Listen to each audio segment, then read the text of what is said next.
Muted.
Good afternoon, everyone.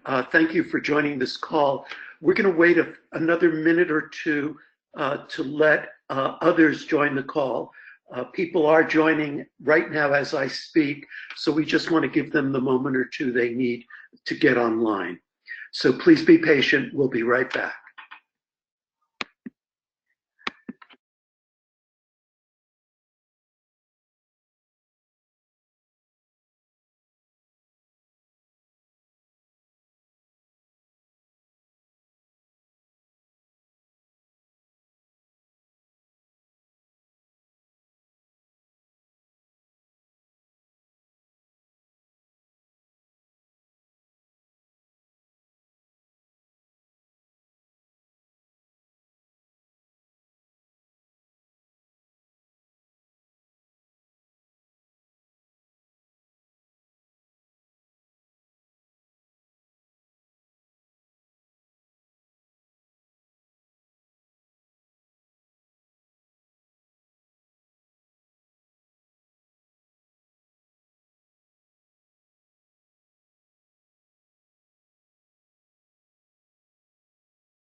Good afternoon, everyone. In deference to all of you who have already joined the call, we are going to get started now.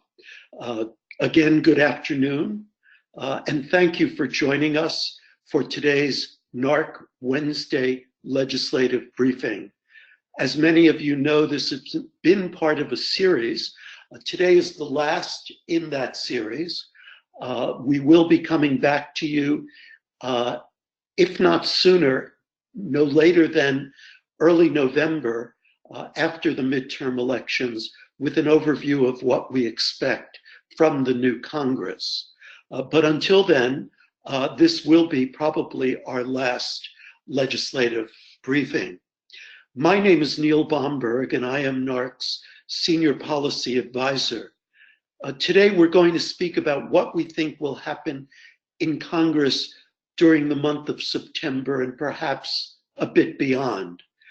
Of course, and I say this only half jokingly, given Congress's nature, everything we say today may not be true tomorrow. So just keep that in mind. Today's discussion is going to be led by Maci Morin, NARC's program coordinator and expert on all things legislative. Maci is going to cover a wide range of issues, from appropriations to the Farm Bill, from the Federal Aviation Administration reauthorization to the National Flood Insurance Program. Leslie Wallach, NARC's executive director, will also be joining us during the call to provide some of the context around transportation funding, and also why some of the transportation funding actually represents a substantial victory for local governments. Before turning the microphone over to Maci, however, I'd like to spend a few moments providing you with some of the context for September's congressional schedule. First, when Congress returns on September 4th, the day after Labor Day, there will only be 11 legislative days left before Congress recesses yet once again, so that all of the House members and 1/3 of the Senate can hit the campaign trail prior to the upcoming midterm elections on November 6th, I believe it is. Now, I want to repeat that. There are only 11 legislative days before Congress recesses yet again, so that the House and Senate members can campaign for re-election. Now, as most of you know, 11 days is not a very long time in which to conduct congressional business. This is especially true on the Senate side, where the rules provide opponents to any legislation with a variety of tools by which they can delay the debate and, of course, a final vote.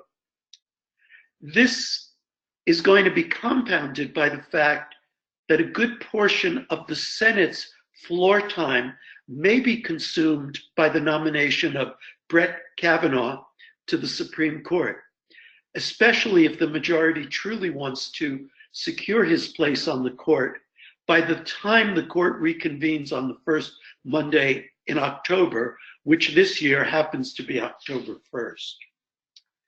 Second, Congress has to pass some type of appropriations bill by September 30th to avoid a government shutdown.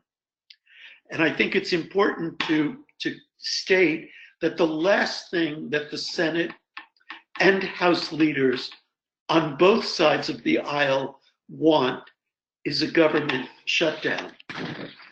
At the same time, they're very cognizant of the president's threat to veto any appropriations package that does not contain funding for the wall at the southern border. It is within this context that we have to think about Congress in September. Now, it's important to note that Congress, and especially the Senate, have been working very hard to pass appropriations bills that are bipartisan and reflective of the budget agreement that was adopted last year. Most recently, and Maci will speak more about this momentarily, the Senate passed a minibus comprised of the defense appropriation and the labor, health and human services and education appropriations bills. The Senate did this for two reasons. The first, we believe, is to show that the Senate is prepared to adopt bipartisan appropriations legislation. The second is to send a clear message to the White House that Senate leadership on both sides of the aisle want to avoid a government shutdown, essentially at all costs. This is being done by combining the defense and the labor age appropriations bill into a single, what is referred to as a minibus, or a bill where 1, 2, or 3 appropriations bills are combined into a single bill. In this case, it's 2. Both bills can be highly contentious. However, having said that, passage of the defense bill has generally been a Republican priority, and is generally believed to be a bill the president would not veto.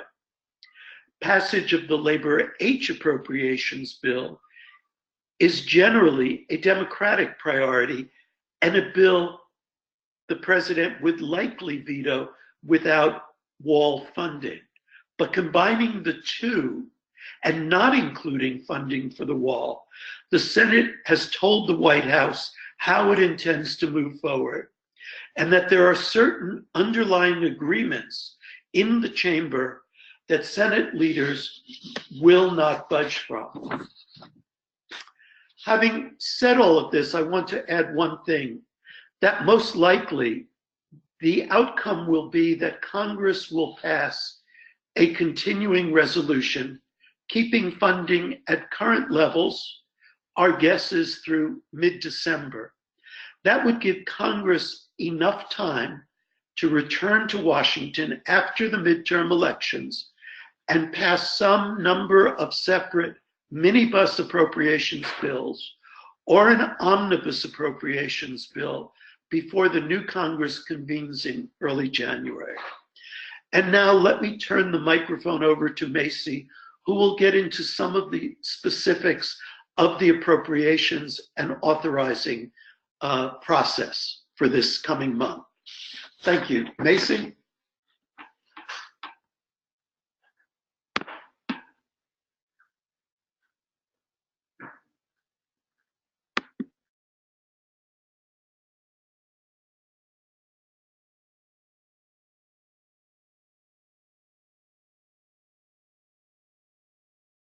Maci, are you on mute by any chance?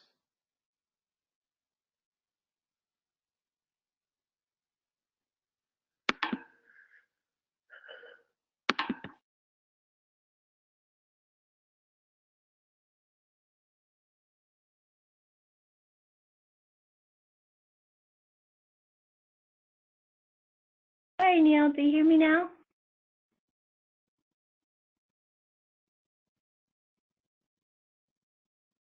Yes, I can hear you now.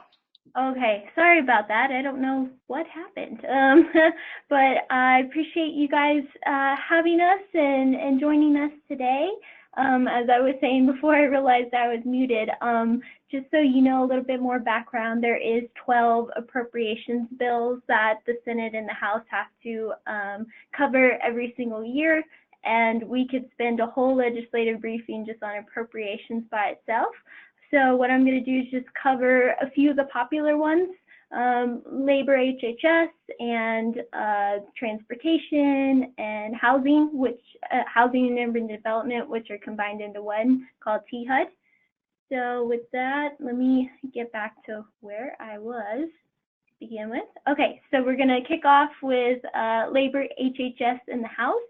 Right now, they haven't passed the bill on the House floor, but it did pass through committee by a vote of 30 to 22, so pretty much along party lines. Great news is WIOA has Title I, the state formula grants have been given level funding, so same amount as we saw last year in fiscal year 2018. The House bill gives the Department of Health and Human Services a boost of $1 billion, with the bulk going to NIH and the CDC. The House summary of the bill said that there's an increased $36 million to address substance abuse, including opioid and heroin abuse to help combat the opioid crisis. There has been increased funding for the Substance Abuse and Mental Health Services Administration, and a program called the State Opioid Response Grant would receive $1 billion this for fiscal year 19. And as you see on the Senate side, a lot of similarities in the funding, but this bill was actually passed in the Senate as a part of the two-bill minibus that Neil alluded to earlier. It is the labor HHS and then defense. So as you see here again, WIOA was given level funding. The Department of HHS here was given a bigger boost to increase by $2.3 billion, with also the bulk going to NIH and the CDC. They provided an increase of $145 million to fight the opioid abuse, and this is for pretty much at the beginning of the process where they're trying to contact and help the people that have come to them as misusing opioids to the prevention at the other end of the scale. Also, they increased funding for substance abuse and the Mental Health Services Administration. Here, the State Opioid Response Grant Program would also receive an increase, but it's a little bit higher on the Senate side than in the House. And also, they provide level funding for the Substance Abuse Prevention and Treatment Block Grant, as well as the Substance Abuse Prevention and Treatment Block Grant. Okay, with that, before we hit transportation and housing and urban development, I'll pass it over to Leslie real quick, just to offer sort of a context of what that looks like. So Leslie, if you want to. Thanks so much. I just wanted to give kudos to everybody on the call and everybody who was involved in speaking to Congress about transportation and the impact and the importance of transportation funding for local governments.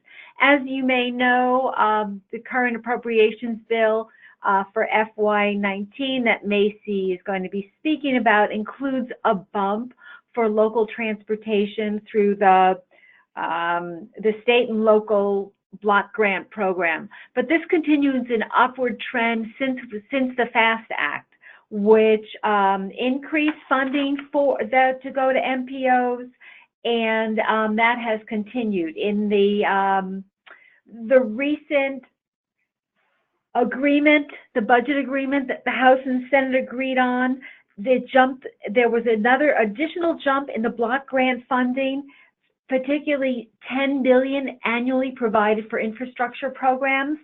And we're going to see in the supplemental a 20% increase in MPO shares, and that will increase the total from FY17 to 18 to 24% increase. So just want to take a step back and say that funding has increased for MPOs. You should be looking at it for smaller areas. Those of you who work with RTPOs or rural groups, there is more money that the states have to allocate to those groups. And so just want to be on the lookout for these funds to thank Congress and let Congress know how you appreciate the bump in funding, how you'll be using the funding, how that funding will contribute to jobs, economic development, and all the great things that transportation funds in the communities. So it was just my message of, when we all hear bad news, there are certain programs that Congress is recognizing and the value to their communities. So we appreciate all of your help in making sure that Congress gets that message, and continue to urge Congress to keep funding the transportation funding that goes directly to the local governments. I'll turn it back to Maci. Thanks. All right, thanks, Leslie. So I'm going to cover here real quickly THUD, and you'll see that, as Leslie said, there are some bumps in transportation that are really positive on both the House and Senate side. THUD bill on the House side has not been passed by the entire body yet, but it has been passed through committee, again, along party lines. The bill provides $3.8 billion to STBGP, also known as Surface Transportation Block Grant Program. We see actually a $750 million decrease for the BUILD program, which you probably know as the Tiger Grant Program, but whenever I look at that, I see last year, fiscal 2018, there was such a significant bump. I think it jumped from $500 million to 1.5. So it doesn't surprise me that it was brought down a little bit, but just so you know, it's still above the fiscal year 2017 level. So that's always a silver lining there. A couple of programs that I advocate on the Hill here, Community Development Block Grant Program, we did see level funding for that at $3.3 billion.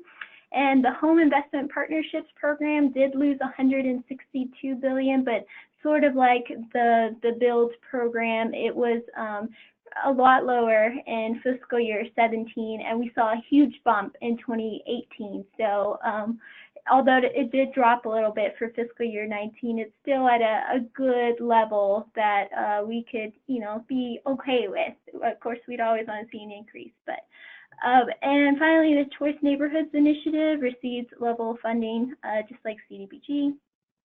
And then on the Senate side, the bill was passed as a part of a 4-bill minibus. It was combined with the Interior and Environment, Financial Services and General Government, and the Agriculture Appropriations bills. You see here that the bill fully funds authorized levels of the current FAST Act authorization. It provides a little $2.4 billion boost to Surface Transportation Block Grant Program. Not as big a boost, I think, as the House, but still a really promising one. You do see a $500 million decrease for BUILD, down to $1 billion. CDBG and Home receive level funding consistent with last year. And you see a small decrease for the Choice Neighborhoods Initiative by $50 million. With that, I want to cover a few more things that I wasn't able to add in those, but I think are important to highlight. Economic Development Administration is known as EDA. The House gave it the same amount of funding as last year. We saw a slight increase by a few $1 million on the Senate side. Social Services Block Grant, the House and Senate lawmakers preserved last year's funding level. For Community Services Block Grant, in the House, it was the same as last year, but in the Senate, they gave it a slight increase.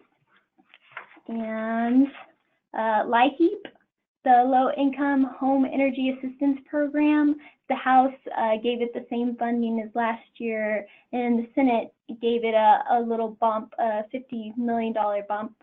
So I think it's important to mention that a lot of these block grants that I've been talking about has been targeted for elimination the past few years by within each of the president's budget requests. So it's really promising, especially for these important local government controlled block grants, that Congress is basically ignoring that notion and choosing to support these block grants because they see the value in them.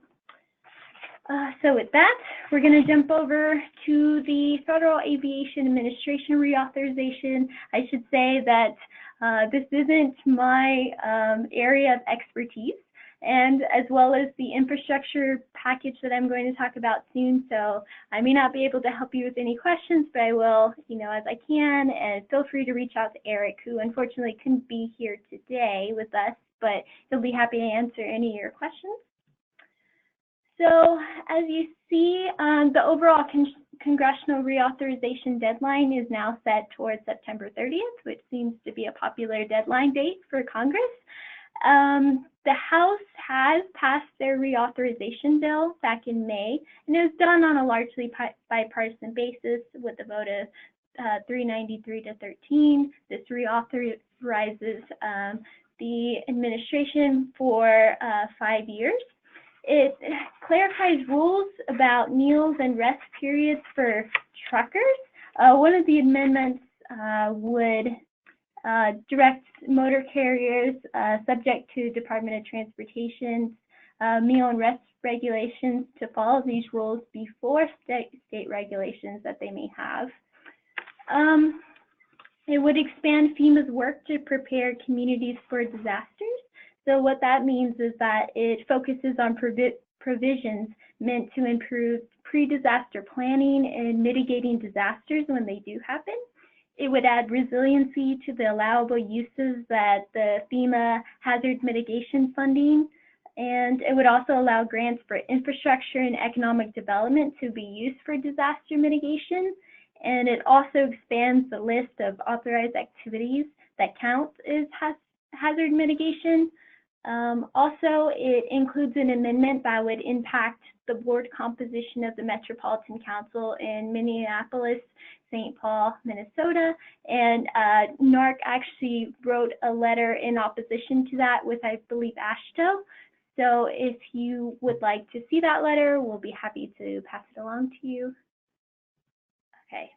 And on the Senate side, they're still working on their own version of the FAA reauthorization. They've been pushing the deadline time and again to put it on the House floor. First it was July 4th, and then it was the end of August, and hopefully they'll be able to get to it before September 30th.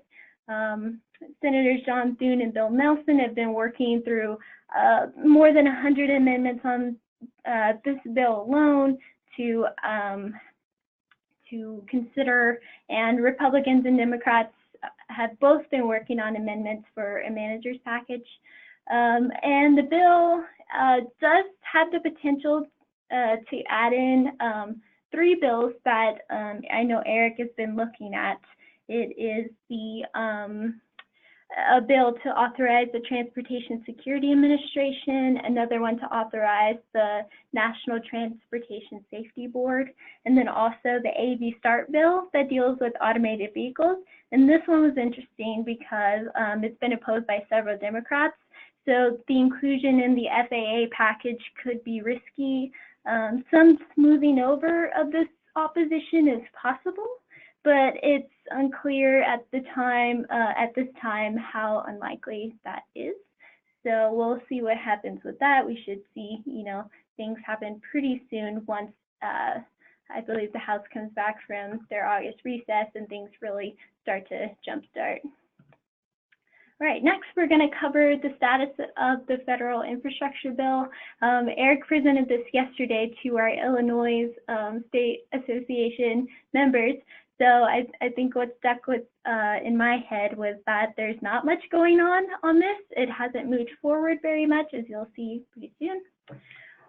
So for those who want to keep up to date with what this includes, the proposal calls for raising the gas tax by 15 cents per gallon and diesel tax by 20 cents per gallon, and that's in the hope to bring additional revenue to the Highway Trust Fund. It also establishes a Highway Trust Fund Commission to research the nation's aging highway system and infrastructure. It also provides a total of $3 billion over 5 years to a National Infrastructure Investments Program, and also $3 billion annually for 5 years to go to the Clean Water State Revolving Funds. And I think whenever Schuster released this, he didn't call it a bill, but he called it a discussion draft to sort of open the conversation to discussion about infrastructure and what that should look like in legislation coming up. But I believe Schuster is on the verge of retiring pretty soon, so it wouldn't be surprising if we don't see this bill passed at the end of the year, especially with other infrastructure bills such as the FAA reauthorization and the Water Resources Development Act hitting deadlines and being considered. So it's more likely that an infrastructure package, if it does happen, will be considered next year in 2019 by the 116th Congress. Okay, next we are jumping on to Farm Bill. So just to provide an overview for those who may not be familiar with Farm Bill, it's a big piece of legislation that assists rural communities and everything from rural development efforts to nutrition assistance to conservation and support for new farmers. So it really runs the gamut of everything that helps maintain and increase quality of life for rural communities across the U.S. Current reauthorization deadline, as you can probably guess, is September 30th. So far, good news is that the House and Senate have both passed their own versions of the 5-year reauthorization, and a conference committee has been approved by both chambers, and they've all selected their conferee members. So the public meeting that will kick off the official conference will be next Wednesday, September 5th. Although I can tell you that I've been talking to some on the Hill, and they've already been spending the entire August recess talking to one another, trying to reconcile differences between the language on all titles, really, for that conversation that's going to happen next week.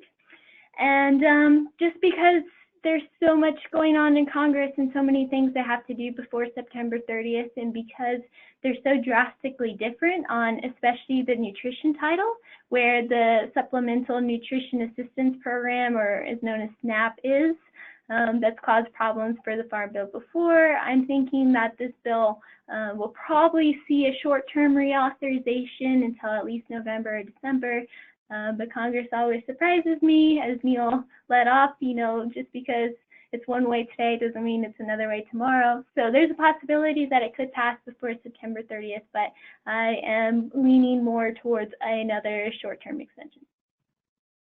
Okay, so I'll cover a little bit about what's in the Farm Bill, and of course it's a huge package of information, so if I don't touch on anything that you may have seen in the 2014 bill that you would like to know about, feel free to reach out and I'll be happy to help you find that information. On the House side, the bill passed by a slim margin. 2 votes determined the passage of this bill. It actually failed the first time because the House Freedom Caucus sort of held this, I don't want to say held this hostage, but that's what they kind of did, for they wanted to vote on immigration first. So they voted this down in order to do that, and then eventually they came back to the House Farm Bill and they barely passed it. So this makes significant changes to most of the provisions of the Farm Bill, and here's a few examples. It eliminates the Conservation Stewardship Program, which is the largest conservation program in the nation, and it helps many localities implement needed conservation programs at the local level. It gives the USDA Secretary authority to prioritize projects that address rural health crises. So going back to the opioid crisis and coming up with ways to combat that. It helps expand the broadband loan program eligibility to include middle mile broadband, which is great news, and establishes speed requirements for eligible broadband services. And it creates a hard to reach broadband grant program, which basically helps deploy high-speed internet to underserved communities with a low population density. And of course, it includes major reforms to SNAP work requirements and eligibility standards. I'll go over a few of those now. It establishes a single work standard for all non-disabled adults between the ages of 18 to 59. Normally, it's the original threshold on the 2014 is 18 to 49, and it requires them to hold at least a part-time job within 1 month of receiving SNAP benefits. It proposes an expansion of state education and training programs, which the bill writers hope would increase SNAP enrollees' abilities to access education and job opportunities. And it budgets $1 million per year after a 2-year phase-in period to fund the training program expansion. It also eliminates broad-based categorical eligibility, a process that states use to make people eligible for SNAP with income levels above 130% above the poverty line, but with disposable incomes below the poverty line. And the bill would provide categorical eligibility only to those individuals receiving assistance from the Temporary Assistance for Needy Families, also known as TANF program. So I know Neil is definitely more the expert on SNAP, so if you have any questions about any of that, I'm sure he'll be glad to assist. And also, there's 2 provisions that threaten to preempt local governments that we've been trying to make especially our elected officials aware of. Section 901, it says here, while some states have laws that limit the local government's authority to regulate pesticides, there are others that recognize the role of local governments to protect the public, and it would preempt local authority to this particular provision, would preempt local authority to regulate pesticides at the local level by preventing cities and towns from adopting pesticide regulations that are more stringent than federal rules, even if the local government deems the pesticide to be harmful to the health of their community or to the environment. And then there's the other one, the Protect Interstate Commerce Act, also known as the King Amendment. It would have language that would force states and local governments to accept products from other states, even if they violate the standards and regulations enacted in the importing state.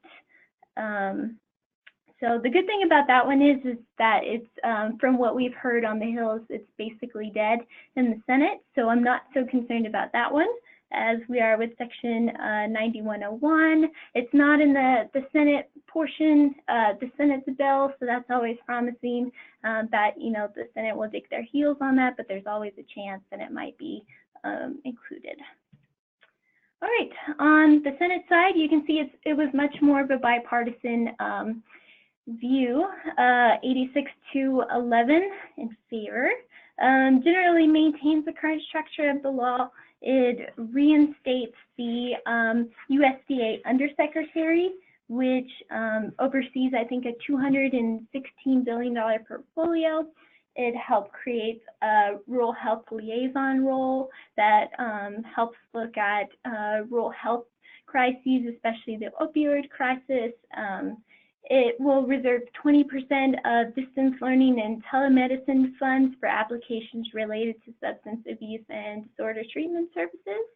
It also creates the RISE grant program.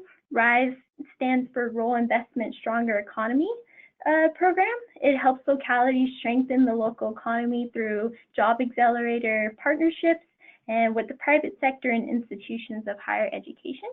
And it also creates an interagency council on rural community innovation and economic development.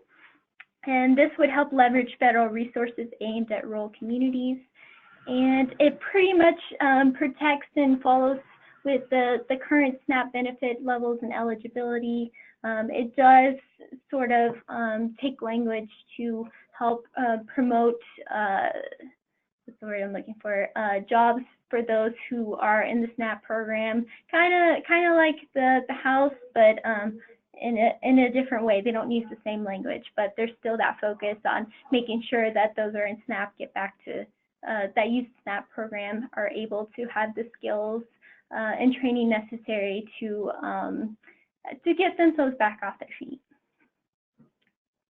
All right, so these are the similarities, a few of the similarities within the Farm Bill. The first one is really important, we think, for rural, for regional councils, especially because it really focuses on planning on a multi-jurisdictional level for economic and community development. Both these bills expand the language of the Strategic Economic and Community Development Program to cover all programs under the USDA Rural Development rather than, I believe, just 4 that it is now. It also requires the Secretary to provide technical assistance to communities in the development of their strategic community and investment plans. Both the bills strengthen critical rural infrastructure and technical assistance funding for USDA's water and environmental programs. It renews the Regional Conservation Partnership Program, and maybe I should explain. Sorry, and then the last one is to, it reauthorizes a few conservation programs, including Conservation Reserve Program, the Environmental Quality Incentives Program, and the Watershed Protection and Flood Prevention Program. Okay, so next we're going to jump over to the National Flood Insurance Program. For those who need a reminder of what that is, it's the program offers primary flood insurance to properties with significant flood risk. You can think of coastal communities as the first example, and it also reduces flood risk through the adoption of floodplain management standards. The current reauthorization deadline is now November 30th. It was extended right before the House went on their recess. But bad thing is that it has been extended 7 times since September 2017. The program is currently $20 billion in debt, and that doesn't include the, I believe it was $16 billion that Congress forgave last year in the light of the horrible hurricane season we had last year. And we can say that Democrats and Republicans on both sides and in both chambers agree that reform of the program is needed, but unfortunately they can't agree on how to best go about doing that.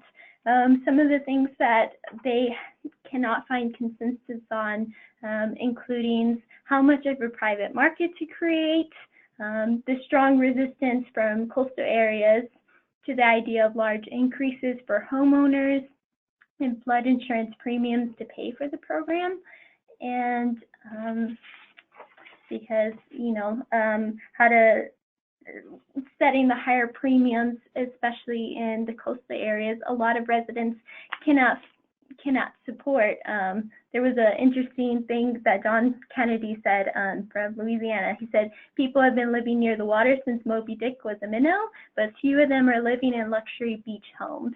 So trying to figure out how to pay for the program and how to, I don't know if they'll ever pay off the $20 billion that they owe the U.S. Treasury, but how to keep it at a normal rate, especially in high activity hurricane seasons. We've been lucky this year to where we haven't had too many major disasters, but it doesn't mean that next year is going to be better than this year. So I think that another short-term extension is likely. I just don't see any progress being made in these discussions, and I think with everything else going on during the fall this year, I think they're just going to try to push it off again, unfortunately. Okay, so we're going to jump over to another infrastructure topic. It is the Water Resources Development Act. So to give you an overview, it authorizes water resources studies and projects and sets policies for navigation, flood control, hydropower, recreation, water supply, ecosystem restoration, and emergency management for the U.S. Army Corps of Engineers. The reauthorization deadline is end of 2018, and for the past few years, Congress has been pretty diligent and pretty good at reauthorizing this on time every 2 years. So the House has passed their worded bill back in June, and it was almost unanimous by a vote of 408 to 2. And for the Senate, they have passed their bill out of committee, and it was unanimous, but they're still awaiting Senate floor action. I'm not really sure why it has stalled. I don't know, the Senate may be just working through some of the language up front, the differences between the House and the Senate. That way it's easier to pass identical bills later on, or maybe just because this summer has just been focused on judicial nominations being approved as well as appropriations. But as far as I know, and as far as I'm seeing, the final worded bill has a good chance of being passed at the end of the year. So a little bit of what's in each bill. The WRDA in the House reauthorizes $3.5 billion for the Army Corps projects and programs. There was an amendment that was passed that requires Army Corps to better engage with communities, and this is particularly communities of color and low-income communities as well as rural communities.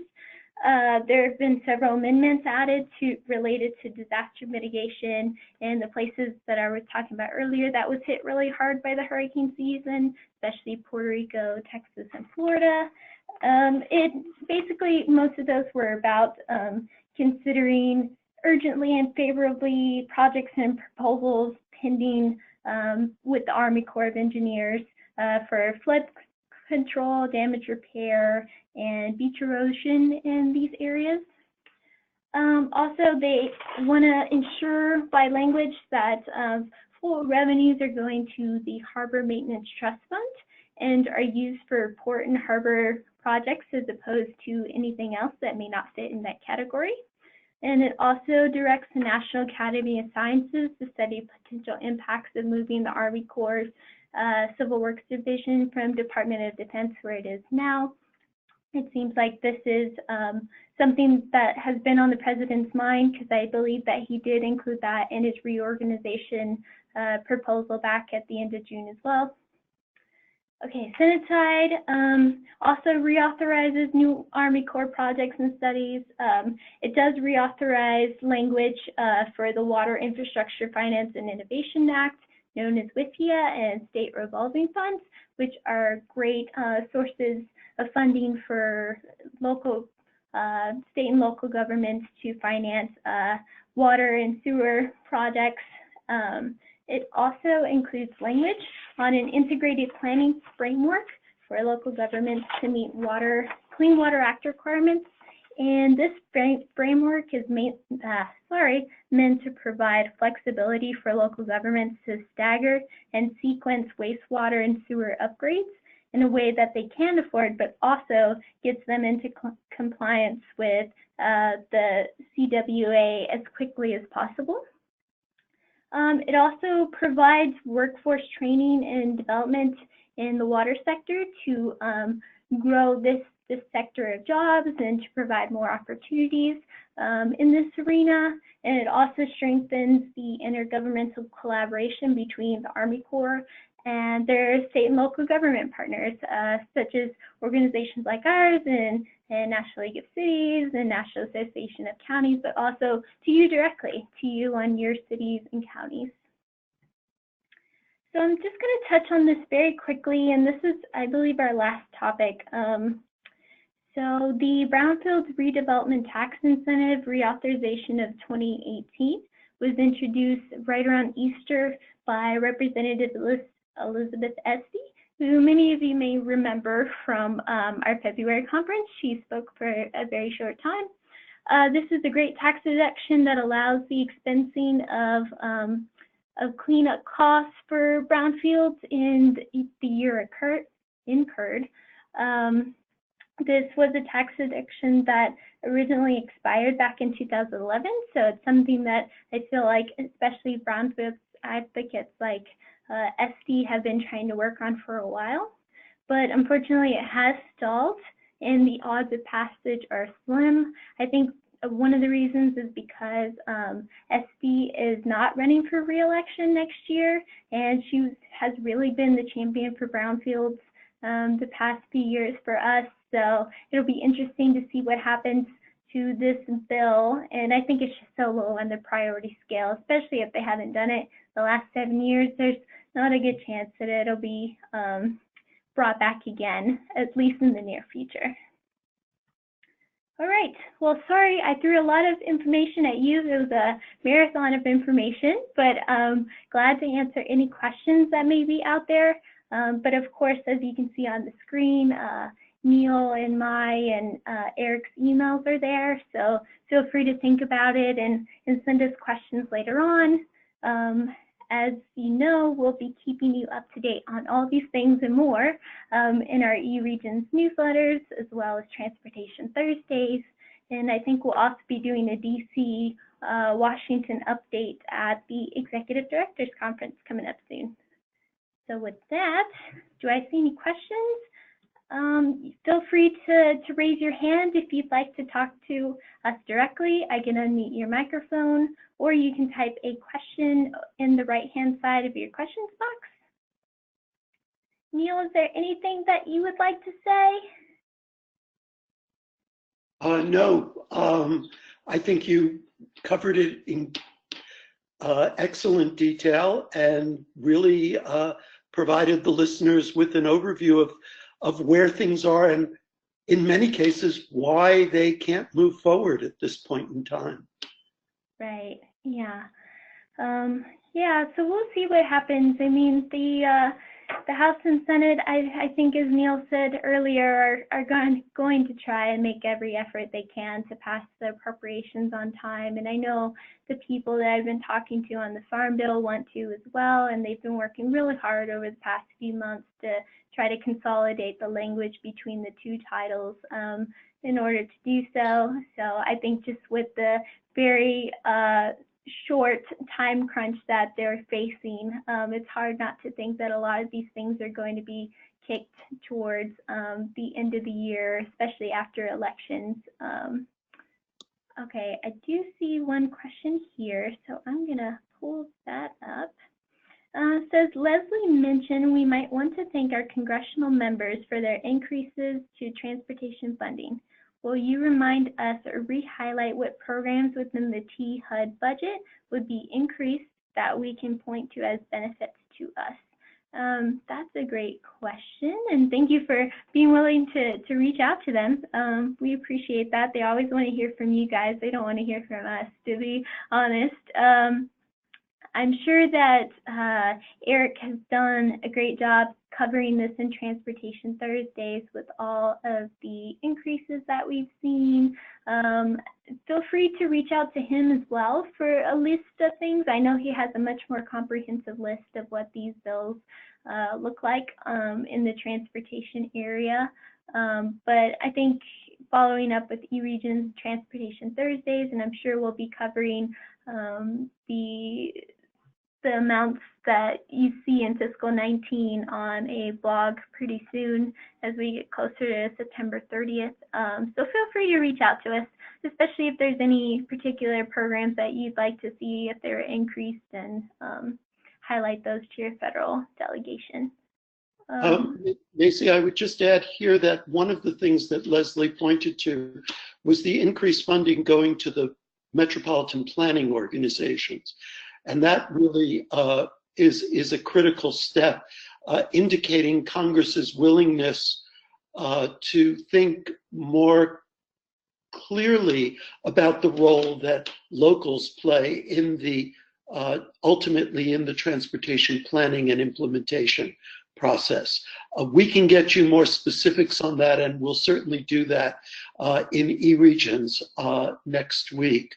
So I apologize that we don't have the exact detail, but we will make that information available. Yes, definitely. Thank you, Neil. Is there any other? Okay, I see. Thanks. You're welcome. No problem. Thanks for asking. Okay, so I don't see any more questions, but as I said again, you know, as you think of things going forward or any time in the process, it doesn't matter if it's, you know, tomorrow or next week or closer to September 30th, feel free to reach out. That's what we're here for, and we're happy to help. And if you're coming over to DC as well, we've heard a couple people are coming to talk to their federal delegation. Let us know. We'd be happy to come along and help support you in any way we can. All